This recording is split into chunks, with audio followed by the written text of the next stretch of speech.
going to our guest, Gerald Celente, again, trendsjournal.com, trendsresearch.com. And you can also sign up there for his free trends updates.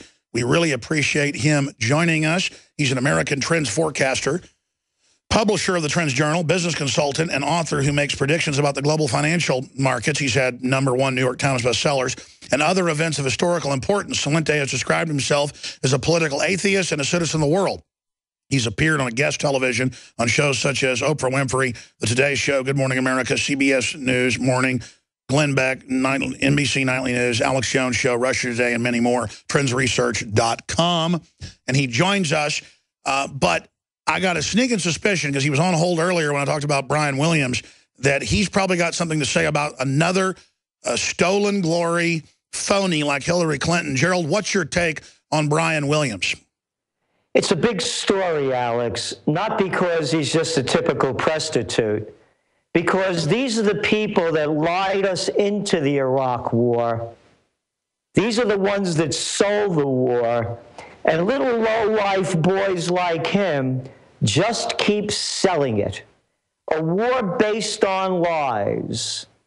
And they just keep the lie going by bringing it to whole new levels. We did a Trends Journal report, a special report, back in June of 2008. And we had some quotes from people like Katie Couric in response to Scott McClellan's book, who showed how he was the spokesperson there, the con man for Bush for a while, his press secretary, and showing how that they pushed the war. Here's a quote from Katie Couric. She says, quote, "There was such a significant march to war, and people who questioned it very early on, and really as the war progressed, were considered unpatriotic. There was a lot of pressure from the Bush White House. There was a sense of pressure from the corporations who own where we work and from government itself to really squash any kind of dissent." This is from Katie Couric. This is from the woman who you might want to remember. She was the one that said as the war broke out, "I just want you to know, I think Navy SEALs rock." So you got one quote after another. This is from Jessica Yellen when she was with MSNBC. Quote, "The press corps was under enormous pressure from corporate executives, frankly, to make sure this was a war that was presented in a way that was consistent with the patriotic fervor of the nation." Boy, Goring and Hitler would have been proud of these people. What a bunch of low-life little scum and scumettes. And Brian Williams is just one of them. Another little boy with a big mouth, a bad attitude, and cojones the size of a mothball. I go on.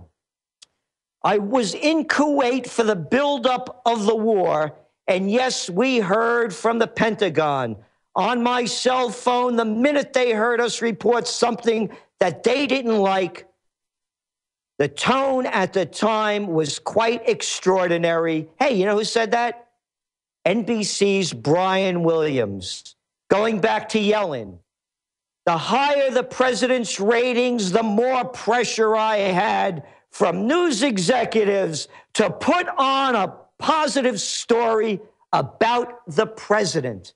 This is America. You people are disgusting. You'll get sold out and buy out for pennies on the dollar. You know why? Because you're prostitutes. You're whores. These are whores for a war based on lies. Based on lies, let's remember this. Gerald, I want to go to that, but since you mentioned this, I was going to bring this up later. MSNBC suffers lowest ratings in a decade.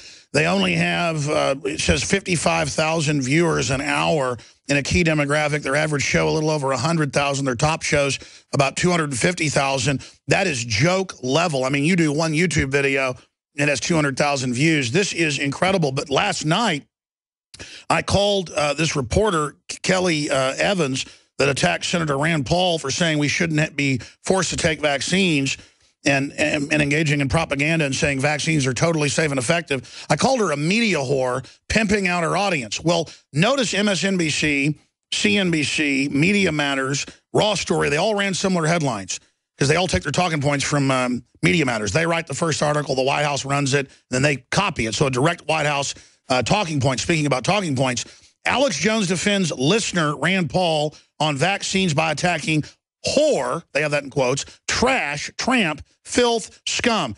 Now, you actually read the transcript. They admit, I called her a media whore and using your term, a prostitute, even gave you credit for that. But then, oh, Gerald Celente is calling her a streetwalker, or I am. No, we're not. A streetwalker has a lot more credibility than these ghoulish vampires getting all these pharmaceutical dollars and selling wars and the rest of it. And then there's such media whores, they imply that I physically called her a streetwalker when I never did that. This is why they have no viewers, Gerald. They're a pack of lying scum. Sorry, go ahead. They are. Here's another quote, by the way, from another piece of lying scum. This was Charlie Gibson. Everybody loved him on ABC. Quote, I can remember getting in trouble with administration officials. Oh, you got in trouble, little Charlie? Ooh, because of asking questions they didn't feel comfortable with. Why, you little boy. I'll go on. There was just a drumbeat of support from the administration, and it is not our job to debate them. Fourth estate? No, man. You're working on the estate. That's the brothel down the corner from the White House. You are a prostitute. Do you agree that actual hookers are a lot more moral than these people? Nah, they both do it. They get paid for a couple of bucks to do anything. You name the trick, you give them enough money, and they'll do it. They all show their colors here. Every one of these people admitted what cowards they are. Katie Couric, hey, I got pressure from the corporation. You think I want to lose my job? No. Charlie Gibson, we shouldn't question them, but boy, they'll grill you or me, won't they? These are all little lying people. They are a disgrace to America because here's the big deal here, Alex. They sold us a war based on lies. And here was from one of the second in command of the liars in chief. Vice President Dick Cheney said in his pre-war pitch, quote, simply stated, there is no doubt that Saddam Hussein now has weapons of mass destruction. There is no doubt that he's amassing them to use them against, he's going to use them against our friends. Oh, yeah, your friends and mine. Dick Cheney, another lying prostitute whore, or a king whore. We'll be right back. Gerald, finish the whole quote. Gerald Celente is our guest. I'm Alex Jones. There's our mighty control room crew doing a fabulous job, putting up documents and articles for every claim we make. Gerald, we all know about the WMD lies, the bipartisan fraud. But I love how these prostitutes come out later like Gibbs and says, yeah, of course, drones are operating. They're killing people. We're told to say it doesn't exist, even though it's public. But I think they've jumped the shark saying 2 + 2 = 5 and raising the debt limit doesn't raise the debt limit. I mean, look at MSNBC. Inside MSNBC's impending shakeup, cancellation, reboots. Well, I mean, you can't resurrect a person that's this dead. They represent a view that's popular with 7% of the American people. That's what Congress's approval rating is. I don't see how they can resurrect themselves. Have the Walking Dead, in fact, that's what the mainstream media is. They're prostitutes, they're dinosaur media, my term, but I really think they're the Walking Dead media. I mean, do they understand how hated they are and the fact that almost no one even watches them anymore, Gerald? The prostitutes care? No, as long as they get paid. And here's the deal, Alex. This is a much bigger story. Again, that's why I wanted to talk about it. They lied us into war. The facts are there. From Cheney beginning the lies, Bush keeping me going, Condoleezza Rice, and colon, the perfect word for what Condom and colon, yeah. Through. That'll be a law firm. Yeah. They lied us into war and these people facilitated it. This is a big story. They have slaughtered how many? What is the estimate? 1 million people? 1.3 million, Lancet Medical Journal as of 2008. God knows what it is now. And what are we're seeing our troops, 22 of them committing suicide a day? Oh, they got them on secret death lists. They won't even give them health care. 22 a day? So what I'm saying is the importance of this is that little low-life boys and girls like Katie Couric and Brian Williams, Janet Yellen, Charlie Gibson. Oh, by the way, fairness and accuracy in reporting. They had done a study of the lead up to the Iraq War. They only brought in 1% of the people to talk against the war. The rest were all in favor, and only 6% neutral. Donahue had the top ratings, 5 million viewers a night on MSNBC, and they fired him because he was a real liberal. He was actually against the war and torture, so they fired their only star. And they fired Ventura because he was against it too. So the importance of this is how easily propaganda sells. And what I keep telling people, you know, Mr. Celente, what are some good business opportunities for me? And I say, look, the big one is propaganda. You could do it cheaply, stupidly, and you could get great results. So I'm mentioning this because of the Iraq War. That's costing us, according to what? Stiglitz, about $3 trillion. And based on lies, but here's the important element. Just as these little low-life people sold us the Iraq War, get ready for them to sell us the next one. And the power of the mainstream media should not be really downplayed. Even though a lot of people don't follow them anymore, the people pick up the sound bites from them. No, I totally agree. Even though their channels themselves have almost no viewers, they put out the talking point on MSNBC, CNN. Then it's picked up by the comedy shows, the TV shows, the media, and is regurgitated locally, so they still have great power. Exactly. And what I'm saying is just as they sold us the Iraq War, just as they keep selling the Iraq and Afghan war, get ready for these same little people of no morality, no dignity, and no self-respect to bow down, suck up, and start selling us the next war. The proof is here. The proof is in the lies stated. You know, that's true. They helped put ISIS and Al-Qaeda in. Now we've got to go fight them. Our troops have got to go die fighting them. It'll be a real war, but a staged event helping them get into power. And then these people sit back, not facing any of the gunfire, but then claiming they were under gunfire because Brian Williams wants to be a hero on top of it. He is such a fraud. A total, like the rest of them whose names I mentioned and whose quotes I read. I'm not casting judgment from them. I am analyzing their words and giving a description for who they are from what they said. They are media whores. Prostitutes. They are whores of the system. I mean, it's just a fact. And they should be proud of that. I mean, they should put a red light out. I guess they kind of have. Gerald, let's come back, get into some of the top trends. Regardless, the technology itself to surveil and tax us by the mile, and now it's all being announced. Are we stupid enough to let this happen, Gerald Celente? Well, we're not, but most people are. And it just goes back to what you were talking about with the vaccinations. How would that woman on Fox say something to the effect that, you know, this is a time when you should listen to Big Brother? So fear and hysteria are very easy sales to make. And it goes back to the Brian Williams. It goes back to propaganda. So there are people like us, and that's why they attack people like you and me, because we don't take their baloney or buy their BS, and we can't be paid off. We say what we believe and what we think is factual rather than sucking up and selling their lies. So I think the majority of Americans will gladly buy it because, quote, they're going to protect us and make us safe.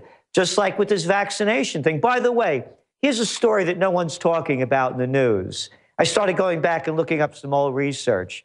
I remember when they were selling estrogen for women hormone replacements. You're getting into menopause? We got a solution for you. And they kept selling it nonstop. And anyone that came out against it, they were branded just like they're branding people now that don't want to inoculate a tiny little baby that comes out of the mother's womb after being in there for 9 months and then shooting it up with his whole array of unknown toxins and saying it's okay. Yeah, where's the common sense? I mean, any idiot knows that's not smart. They did the same thing with estrogen.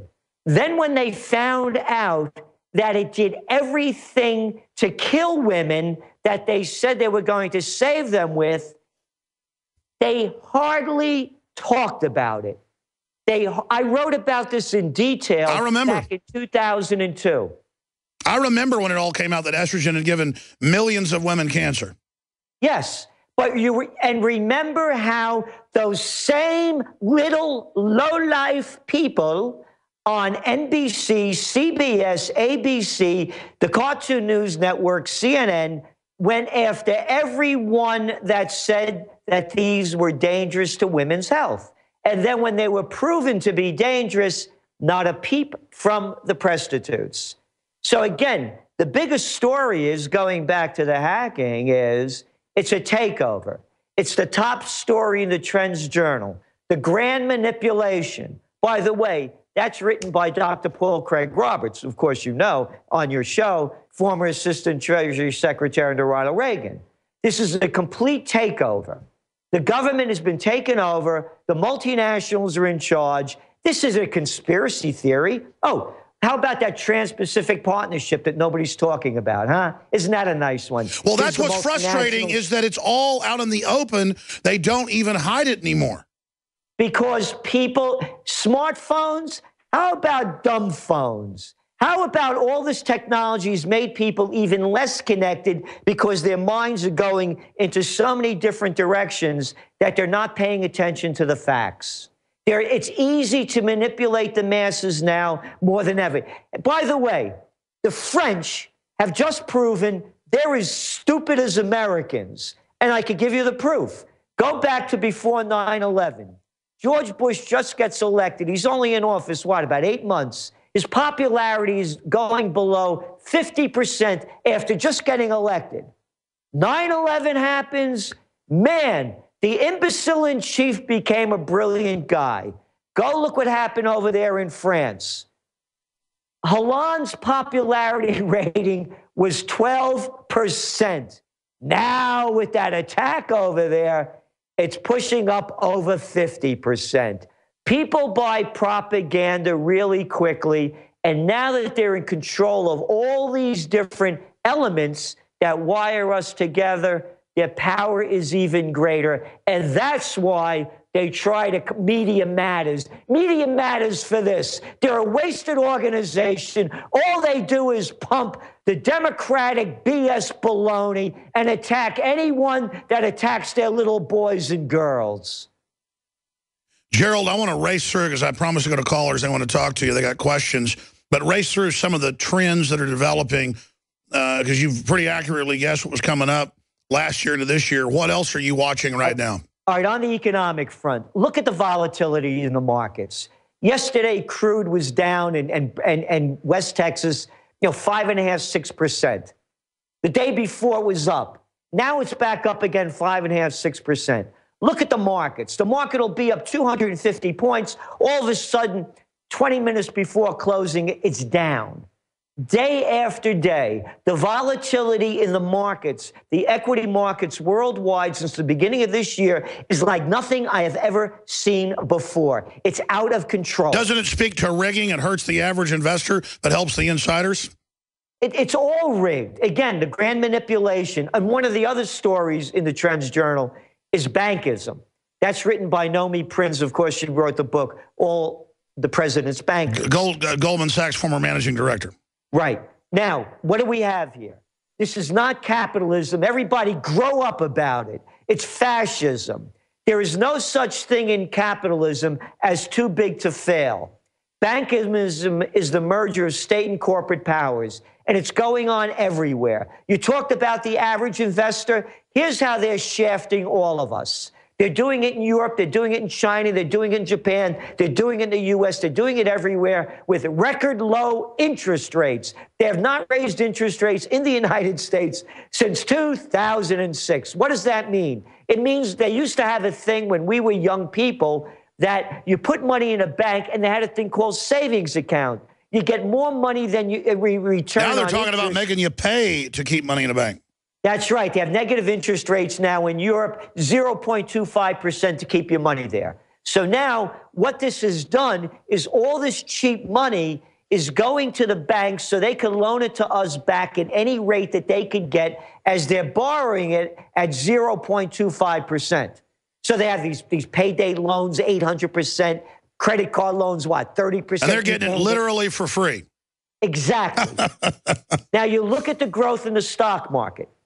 Half the growth in the stock market has come from companies buying back their stock because they are members of the too big to fail club, the bankism club and the grand manipulation club. They're the Davos boys and girls. And here's what they do. They borrow the money for almost nothing. They buy back their stock. They raise it up, and then they make all this dough because they're on the inside. The other money from the cheap rates has come from mergers and acquisitions because they too could borrow the money for almost nothing. Merger and acquisition activity in 2014 was back to 2007 levels. Now let's put it into perspective for all of us. Even these cheap interest rates have not been enough to boost the housing market. The only growth is coming from the top. 40% of first-time home buyers used to be people between 25 to 35. Now they can't afford to buy homes anymore. That number's down to 24, 26%. So the only deal this is doing, whether it was the new deal they just did over there in Europe with Mario Draghi, the guy that was the former head of the Goldman Sachs gang, the European division, that's now the head of the president of the European Central Bank, all of this quantitative easing is only enriching the rich. I'm not making this up. Here's the number. You know it. Oxfam came out with it. By next year, 1% of the people will have more dough than 99% of the rest of us. And that is a tiny percent of the 1%. They're then going to scapegoat nouveau riche and upper middle class, and they're financing class warfare. Davos is to sick the giant poor mass on any wealth that's there that isn't part of the inside club, and then they've got pressure from above and below. They take over the whole system. We'll get to more trends with Gerald Celente here in a moment. If you tune into CNBC, they say private mega central banks control the world with free money that they issue to themselves. World government's being established. They want $100 trillion every decade, paid through basically the Davos group to George Soros and the Goldman Sachs gang and the rest of the crew. We know, I mean, just it's just all over the place now. Gerald was saying it 5 years ago, 10 years ago. I was saying it because you could see where trillions in debt was going, thousands of trillions in derivatives, all this garbage. You know there's going to be some type of collapse. Governments are digging in. Gerald had said last year, or about 2 years ago, that he believed 2014 could be the time for this, that QE had to end. It's still going. Now there's a world race. So will it be inflation or deflationary? The Saudis aren't just trying to bankrupt U.S. shale producers or the Russians. I believe they're introducing depressionary prices to actually attempt to pull down the inflationary spike that we see in this Weimar money printing. But regardless, it's a juggling act as the real economy dies, as savings go down, as joblessness increases, as wages go down, as 40-something million people went from full-time to part-time under Obamacare. As that kicks in, and as Obama's energy policies kick in, I don't see how the economy won't implode. And now most analysts are just saying it's any minute. But who knows, in this Alice in Wonderland thing, Gerald, when do you, I mean, how long can this go? I mean, we've got all these big top guys saying it's going to, get out of the market. Doom's about to happen. What do you think? Again, the volatility is telling the story. And by the way, these low oil prices, if you go back to 1986, That's one of the ways I made my name as a trend forecaster. It was in the Wall Street Journal. I had predicted that the crash of '87 in the beginning of the year, in January, I said the market was going to crash. And one of the fundamentals were crashing oil prices. Yes, the Saudis want to get rid of competition. But again, as I mentioned before, you look at the commodity prices around the world. You can buy a ton of reinforcement rod, rebar, in China cheaper than you can a ton of cabbage. There's so much product on the market. You go to any store now and you're seeing slashed prices of, you name the product. Now, on the inflation, yes, it's a Weimar type of inflation. It's not as though in supply and demand, where there's so much demand that the price of the product is going up. What they're doing around the world is devaluing their currencies, so it's going to cost people more to buy things. For example, you look what's going on in Europe.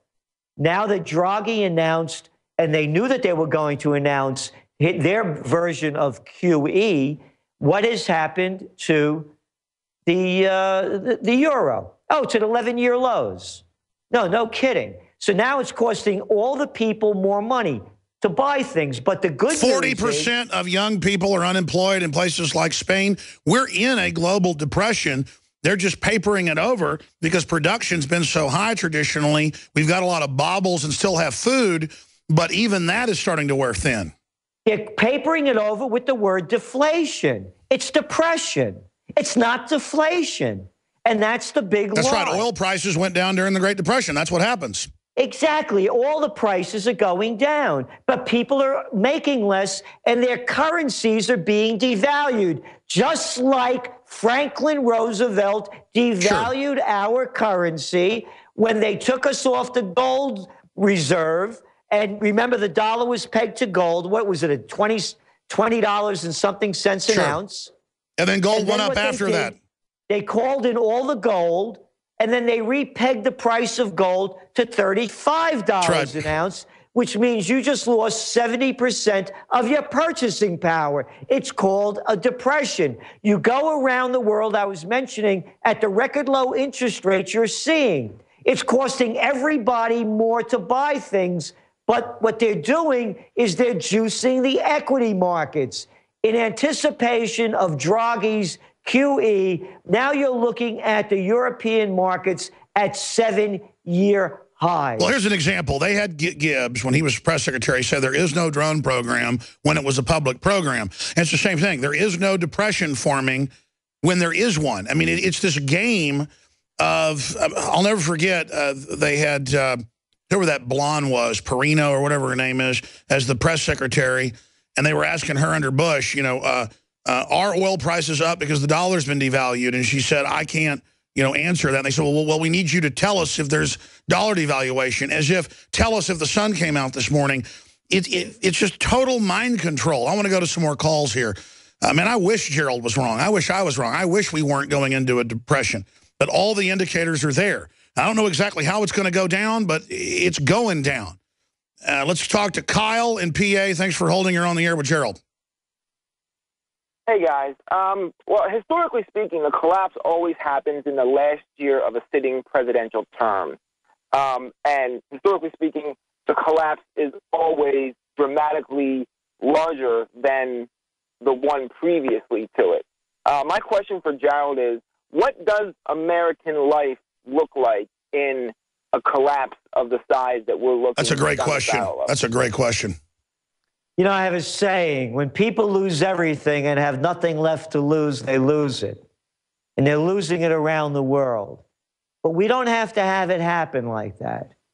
You know, the elections are coming up, and no one's really excited that I know of who the potential candidates are, choosing from the Bloods or the Crips, or as people prefer to call them, the Republicans and Democrats. To me, they're murderers and thieves. Their records prove it.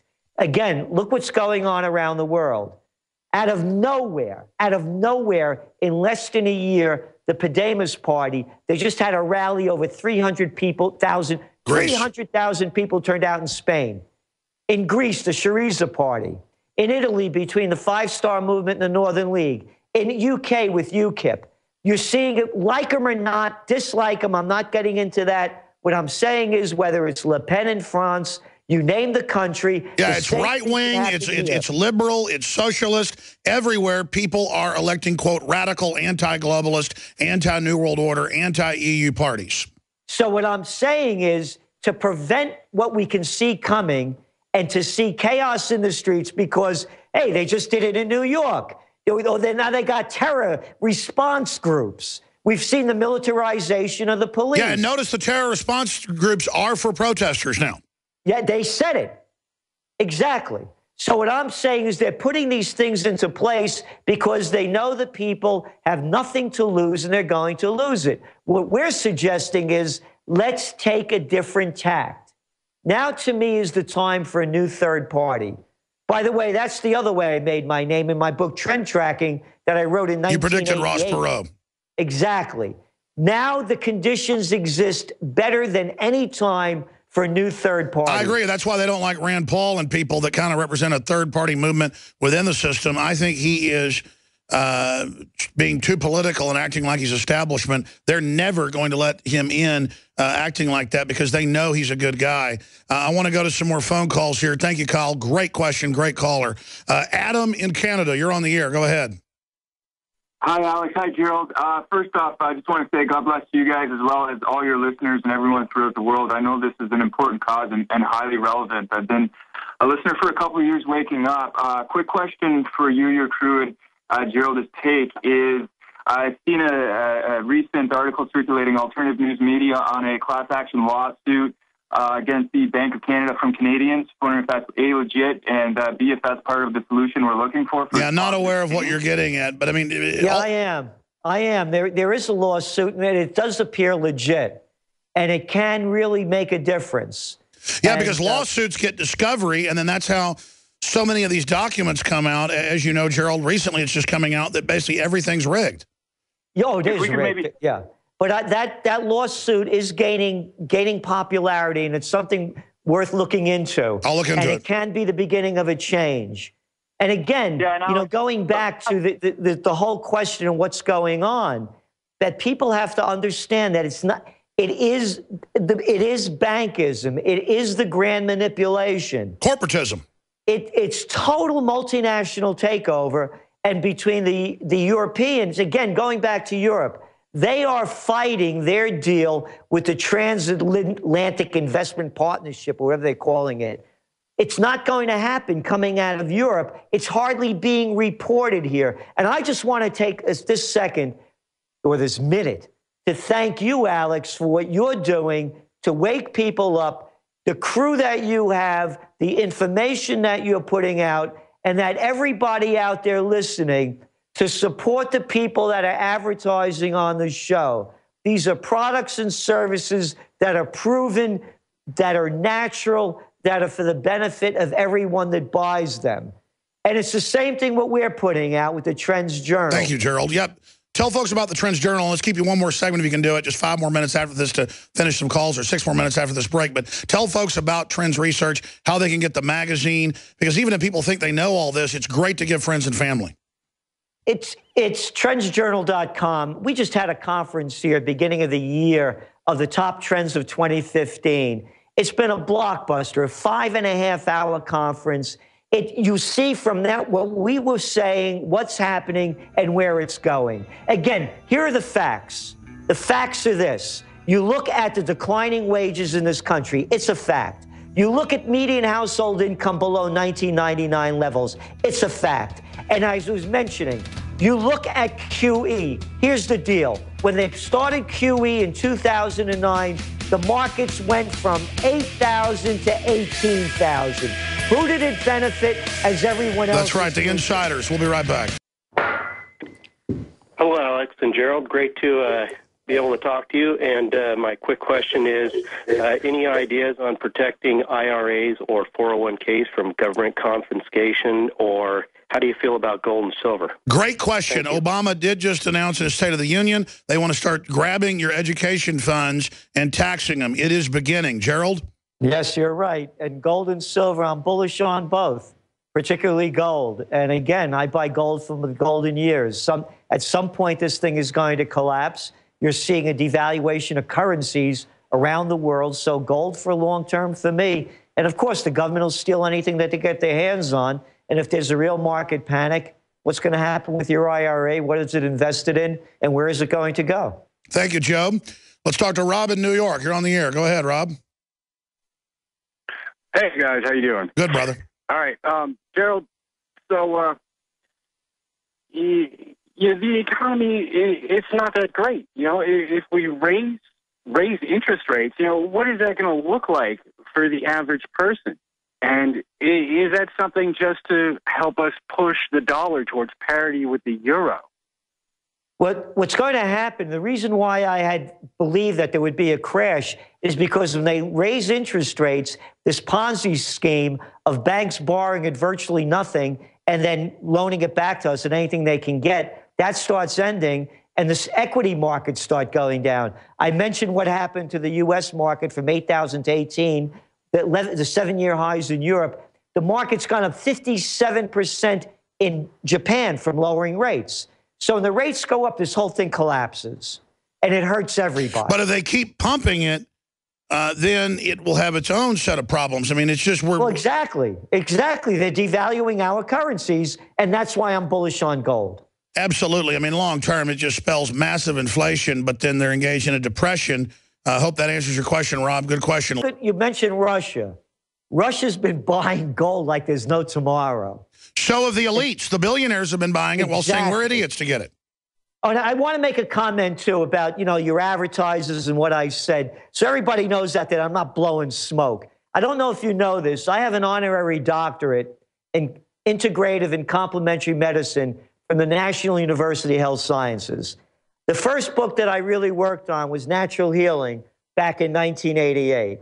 And if you read the introduction, they thank us for getting so much of the research that went into this book from the Trends Research Institute. That's right, and you kind of helped kick off a lot of the whole wellness movement we see today. Right. So what I'm saying is, when I'm saying to support this, I'm saying it because I believe in it, and it's what I do. I'm not like a Brian Williams. No, we appreciate you supporting our operation. We support yours. We try to bring people the best water filters, the best quality nutraceuticals. We just try to do to others like we like to be done to us. And it's people's buying the products that support Infowars.com, InfoWarsStore.com. And you've got several fantastic websites. I guess TrendsJournal.com is the place to go subscribe. TrendsResearch.com as well. Gerald, thank you so much. We got loaded phones for you, but we're out of time. We'll talk to you again soon. Thank you so much, champ. Thank you. Brian Williams said that he was shot down in a helicopter by an RPG. Turns out it was an hour or more till they flew into an area where a helicopter had been shot down. The military started going public. And I got a bunch of these clips of him at baseball games, at Rangers games, first saying it, of course, on Letterman, and now he's recanted. Let's go back and play this liar on Letterman. We were north of the invasion. We were the northernmost Americans in Iraq. We were going to drop some bridge portions across the Euphrates so the 3rd Infantry could cross on them. 2 of our 4 helicopters were hit by ground fire, including the one I was in. No kidding. RPG and AK-47. What altitude were you hit at? We were only at 100 feet doing 100 forward knots because we had these massive pieces of bridge beneath us on slings. What happens the minute everybody realizes you've been hit? We figure out how to land safely, and we did. We landed very quickly and hard, and we put down, and we were stuck. 4 birds in the middle of the desert, and we were north out ahead of the other Americans. He goes on embellishing the lie. I mean, this is a book he's trying to write here of baloney. Now let's go to him being forced to recant. Then we'll go to the Hillary clip, a flashback a few years ago to her saying she was basically in a C-130 that got shot down. That was total bull as well from a pack of liars. Let's go to him recanting. On this broadcast last week, in an effort to honor and thank a veteran who protected me and so many others after a ground fire incident in the desert during the Iraq War invasion, I made a mistake in recalling the events of 12 years ago. Oh. It did not take long to hear from some brave men and women in the air crews who were also in that desert. I want to apologize. I said I was traveling in an aircraft that was hit by RPG fire. I was instead in a following aircraft. We all landed after the ground fire incident and spent 2 harrowing nights in a sandstorm in the Iraq desert. This was a bungled attempt by me to thank one special veteran and by extension, our brave military men and women. See, our brave military men and women. I'm thanking a veteran. I'm not bad. Doesn't matter I showed up an hour and a half later. It doesn't matter I totally lied in dozens of interviews and at Rangers games and on TV with all this stuff. You're back lying again to cover up the last lie. Hey, let us have world government or you're against the vets. Hey, turn in your guns or you're against black people, you know, or be for Obamacare. I mean, it's the same garbage. Old lies for new. Now, let's play a clip of Hillary, another hero, another commando. Like Private Lynch, we should put women in frontline combat. Put a 75-pound pack on Hillary. Let me tell you. Let's go to that clip. I remember landing under sniper fire. In the speech last week, Senator Clinton was referring to her visit to Tuzla, Bosnia in 1996 as First Lady. The brutal war was over, but hostilities continued. And though the trip was exactly 12 years ago tomorrow, the memories seemed etched in Clinton's mind. There was supposed to be some kind of a greeting ceremony at the airport, but instead we just ran with our heads down to get into the vehicles to get to our base. Problem is, that's not what happened. And we should know, CBS News accompanied the First Lady and daughter Chelsea on that Bosnia trip. That's Senator Clinton talking to me on the military flight into Tuzla. And these are the pictures we recorded of the greeting ceremony when the plane landed. Compare that to Senator Clinton's account. I remember landing under sniper fire. There was no greeting ceremony. Okay. And we there basically she is were with little told to run kids. to Nothing our cars. happened. She told another lie about, oh, we were in the air when it got shot up. I mean, they're a pack of lying criminals.